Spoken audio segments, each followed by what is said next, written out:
Ininspeksyon ng mga kawani ng MMDA at iba pang kagawaran ang ilang mga kanal at floodgate na una na nilang inaksyonan para matiyak na mabawasan ang baha sa bansa.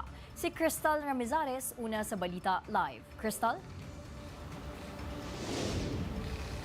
Nudge bilang bahagi ng kanilang Oplan kontra baha, binisita ng MMDA, DPWH at mga local government unit ang naging resulta ng kanilang isinagawang malawakang clean-up ng mga creek at restoration ng mga floodgate. Dulot ng sunod-sunod na pag-ulan mula sa mga nagdaang bagyo, patuloy na ipinatutupad ng MMDA ang Oplan kontra baha, kabilang ang paglilinis ng mga creek sa ilalim ng bayanihan sa estero program. Kaninang umaga, personal na inspeksyon ng MMDA kasama si DPWH Secretary Vince Dizon ang resulta ng cleanup sa Tartar Creek sa Barangay Pamplona at Barangay Talondos sa Las Piñas City. Nahakot ang samot-saring basura para ma-restore ang maayos na daluyan ng tubig. Ang creek na ito ang madalas umaapaw kapag malakas ang ulan na nagdudulot ng pagbaha sa mga karatik barangay.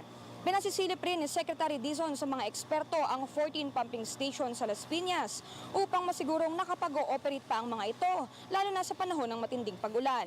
Kasunod naman ito, binisita ng MMDA ang Paco Floodgate sa Maynila na nasira ng bagyong uwan. Ayon kay Manila Mayor Isko Moreno, lalagyan muna ito ng stop log na pansamantalang pipigil sa backflow kapag high tide ng Manila Bay upang maiwasan ang biglaang pagbaha sa Paco.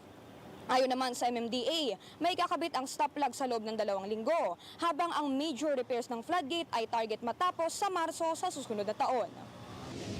Nudge, sinisimulan na nga rin ngayon ang paggiba ng mga nakaharang sa paligid ng floodgate upang magbigay daan sa crane na gagamitin sa pagkakabit ng mga stop plug. Nauna sa balitang totoo at laging bago, Crystal Ramizares ng IBC News para sa Alauna sa Balita ng Congress TV.